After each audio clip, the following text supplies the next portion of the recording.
Hello friends, जय माता दी। आइए एक गीत सुनते हैं, बहुत ही प्यारा है, माता रानी का भजन है। तो आइए सुनते हैं, कैसा लगेगा आप लोग ज़रूर बताइएगा। तो आइए सुनते हैं। कहवा बिलमलू ए मैया, कहवा बिलमलू हो, कहवा बिलमलू ए मैया, कहवा बिलमलू हो। ए मैया पकवला लुचुई सेरा गइले कहवा बिलम भइलू है।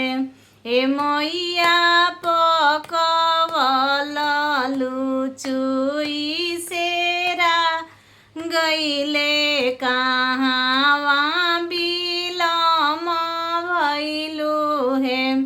आवते रहनी ए सेवका, आवते रहनी है ए सेवका कोरिया छे केला मोर दुआ हरिया तकाया दे तो देरी भइले है। कहवा बिलमलू ए मैया, कहवा बिलमलू हो। ए मैया रंगला चुनरी धूमिला भइले कहवा बिलम भइलू है। आवते रहनी ए सेवका, आवते रहनी है ए सेवका सिया को साके पाएता वात चलत में देरी भइले हे सेवका बझिनी छे केले मोर दुआरिया बालकवा देत देरी भइले है। कहवा बिलमलू ए मैया, कहवा बिलमलू हो।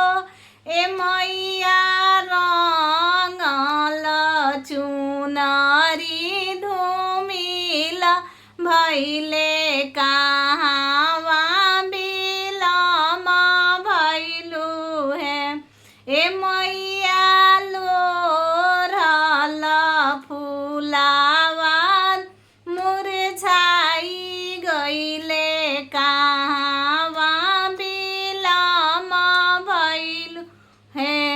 आवते रहनी ए सेवका, आवते रहनी है ए सेवका अन्हारा छे केला मोरा दुआरिया तखिया देत देरी भइले हे सेवका अन्हारा छे केला मोर दुआरिया तखिया देत देरी भइले।